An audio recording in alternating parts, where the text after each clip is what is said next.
I've been looking for a house with no walls or no whispers, no hiding places, no secret sister.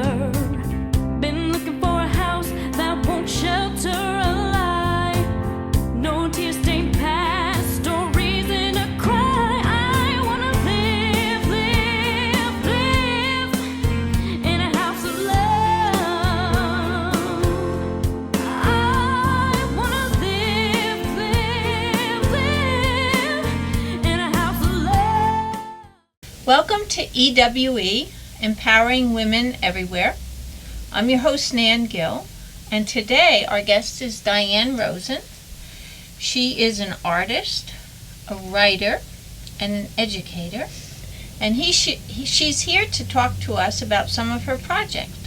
Hi, Diane. Hi, Nan. How Good are to you? see you. I'm Good to see you as well.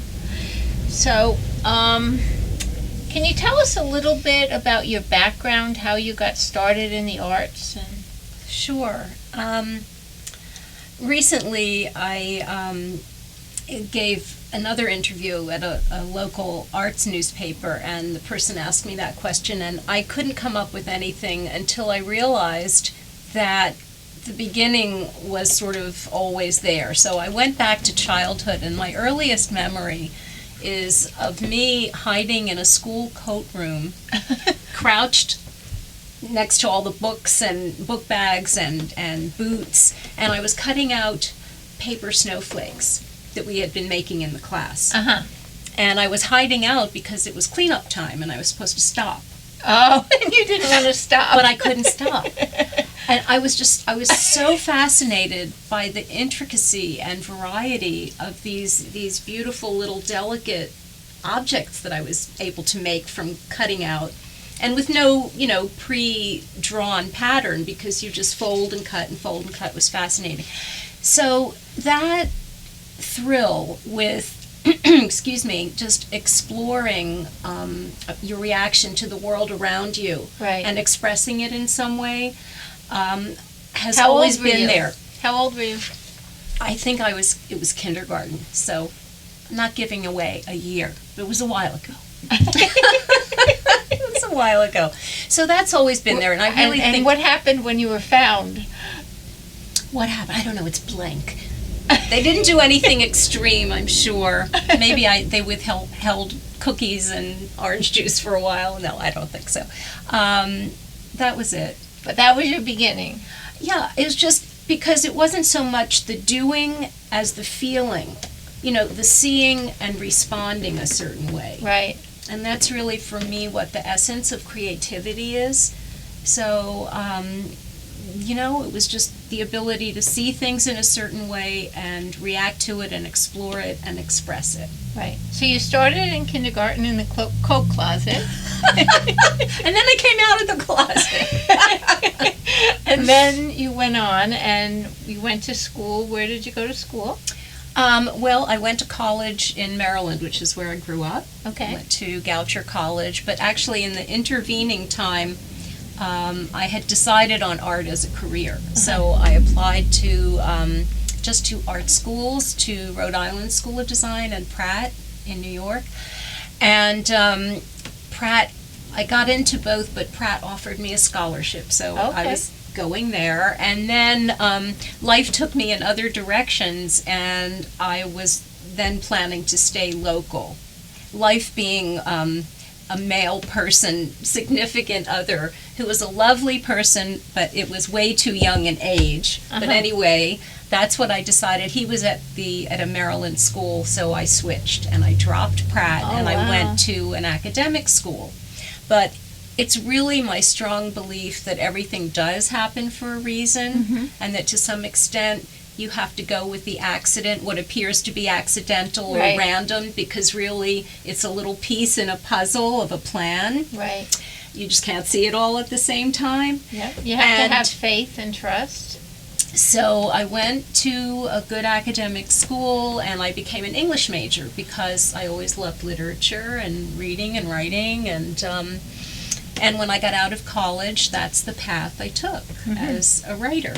Okay. And I moved to New York. I had married and then divorced and then moved to New York, And I needed to earn money, and my training had been in writing and in literature, so I continued with writing.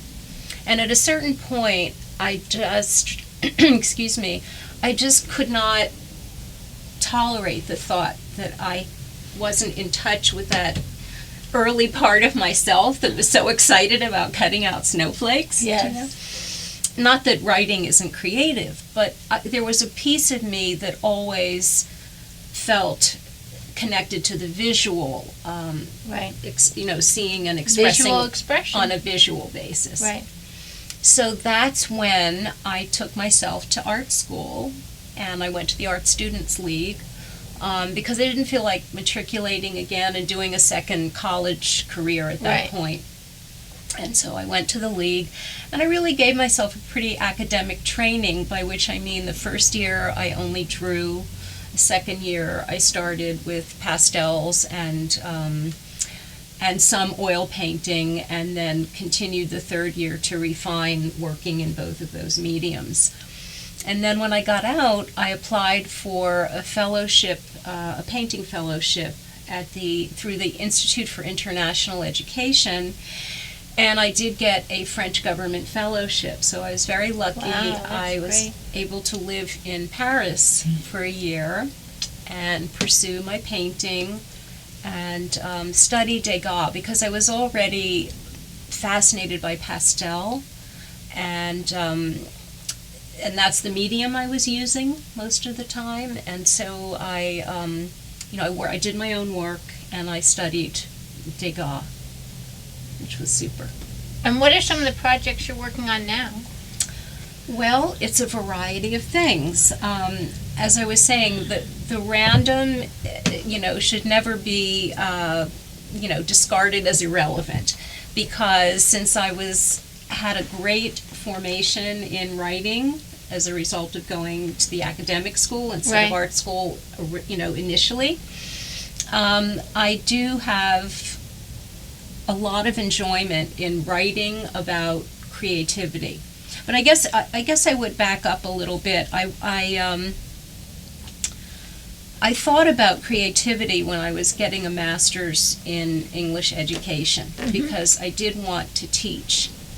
And I love teaching art, and I was able to do that, but to Right. teach English, either literature or writing, I needed a bit more than the bachelor's degree, just Right. because that's the way the system works. Uh-huh. And so I was getting my master's, and I don't even remember what it was that brought me into creativity studies, but it seems that it's become a discipline in its own right. And it's fascinating because there is a core of methods and ways of thinking and seeing that lie at the heart of every single creative endeavor. And by that I mean whether it's the sciences, math, cooking, Right. visual arts.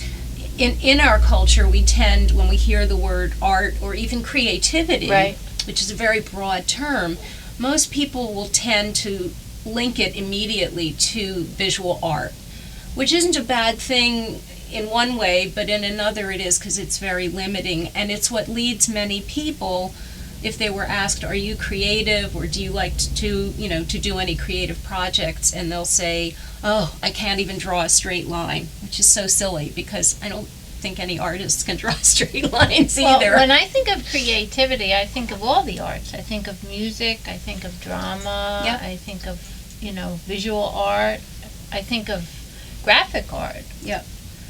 But I guess for the most part, people think about just visual art for drawing. When you say creativity, that's what a lot of people think. Yeah. And, it's very unfortunate, particularly for primary and secondary education, where it's been dropped from the curriculum right and left Yeah. for, purposes of lack of budgeting and so forth. But also, I think many administrators and some teachers who have that narrower view of creativity think, oh, that's just frivolous. If we had all the time and all the money, we would put crafts or art projects into Right. the classroom. But that's not what we're talking about. Right. We're talking about that early concept of seeing the world, responding to it in your unique way, Right. thinking about it differently, expressing it, and giving it new meaning.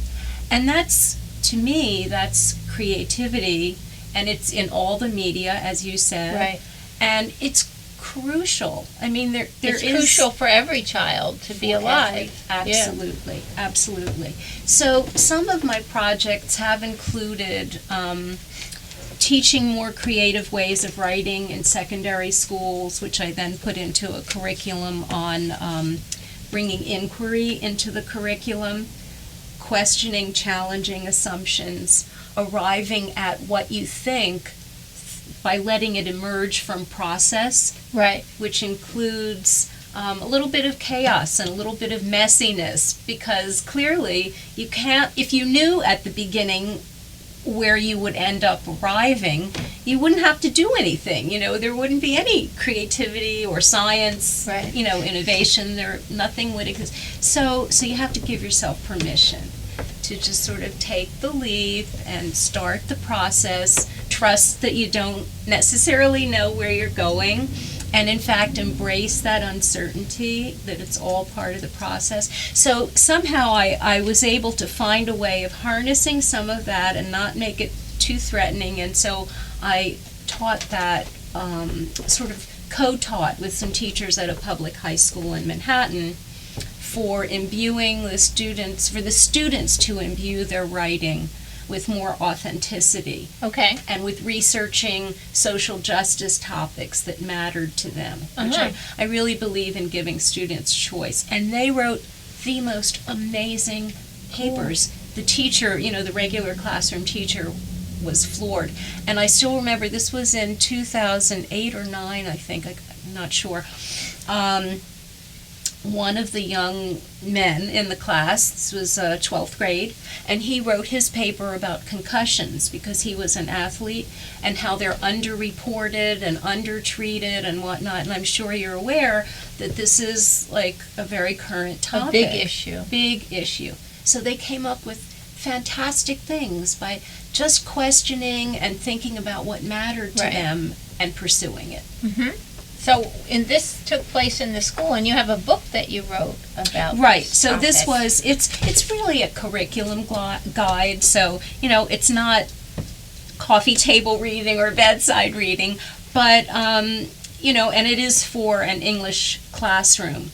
But the concepts, I guess, what I was trying to get at, I suppose, is that in writing this, Right. I realized that those concepts mattered so much to me, and that I felt them at work, whether I was painting at the Uh-huh. easel or writing. And so I wanted to convey that, and it became the basis. What I did in this curriculum kind of became the framework of my teaching creativity empowerment, Right. which is more what I'm involved with now, because I'm not, in the secondary classroom anymore. Right. And you have a so- workshop now that you have for creativity. Yeah, so creativity empowerment, about thinking more creatively every day, and in everything you do, whether it's work or school or everyday activities like cooking or whatever one does. Right. So and a lot of it has to do with this giving yourself permission to enter, uncertain territory and let things be a little messy and chaotic, and take a non-linear route, because logic is wonderful, but it doesn't necessarily get you to your creative self, to creative expression. Right, and also by being creative, you can be very alive. I think we were really all born to be creative. I agree with you. It's only in the school system and some of the ways that they teach children, whereas if you're really creative, you're considered a problem. Absolutely. Right. And actually, in my brochure, I have what I think is just a terrific quote on that point. And this is, actually there are two. I might read you two. This one is from Ken Robinson, actually Sir Ken Robinson. He's a a British creativity theorist, and he gave a wonderful TED Talk on that. I think the title of the TED Talk may have been "Do Schools Kill Creativity?" Right. But if not, just Googling Ken Robinson, one could find his writing. So here's a quote from him. "We're running national education systems where mistakes are the worst thing you can make. The result is we are educating people out of their creative capacities." So I think that's a really good one. That's a beautiful one. And then there's another one. This is by an American writer, Tony Wagner. He wrote The Global Achievement Gap, which is sadly a true fact. Curiosity, imagination, and other habits of mind are, for future generations, what the 3 R's were before. They are the new basic skills for work, learning, and citizenship. And what are those 3 again? Creativity? Curiosity, imagination, and other habits of mind, creative habits of mind. Exploration, experimentation. And also, one of the most important ones, and I talk about that in my workshop as well, is not only giving yourself permission to make mistakes, but and suspending your critical judgment for a while. It does come into the process, because all parts of your brain, and this is the new neuroscience, there's no longer it's no longer considered valid. That it was fashionable for a while, but they've superseded the theory now that you create from the right side of your brain. Yeah, I remember hearing that. Right? Oh, that was around for a really long time. But there's newer neuroscience now, because they have these less invasive ways of measurements while people are given creative tasks, and it's really fascinating. So the thinking now is that it's interactive, like everything else. The brain, it's an interactive process. Right. But that what actually gives rise to creative thinking is not your logical brain. And it isn't, as simple as left or right. It's just everything is distributed everywhere. But there are pathways of logical thinking. Those are suppressed, and they can see this in MRI imaging of the brain.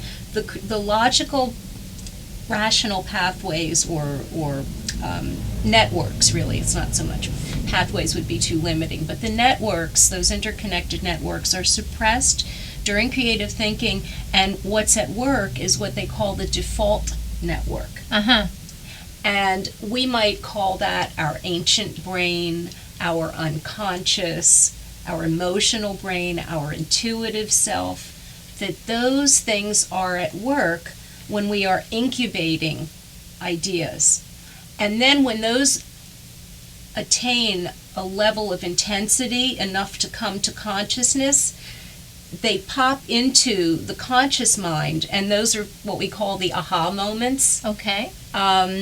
But it's really owing to those kind of nether processes of our default region, default mode, where we don't have control. I mean, it's a wonderful illusion that everybody aspires to. I can control everything, it will happen because I make it happen. Oh, I gave that up a long time ago. Right? Yeah. Because it ain't so, you know? That's right. And that's from an English major, it ain't so. Yes, absolutely. My teachers are all rolling over and wherever they are. But I said it for effect. So that default mode network is at work, and we need to honor that for creativity. So that's one of the things that I do. The workshops. And you have a website that if people want to find out more about your work, they can go on, and what's that? I do. It's Rosenart, which is my last name and the word art together, ROSENART.net. Okay, and what is your phone number, Diane? So my studio phone number is 845-358-8008. Okay, very good. So if anybody wants to find out about her classes or about any of the workshop that she's doing. Right. And now about your art work, because you're still very involved with your artwork. Yep. What medium are you working in for the most part now?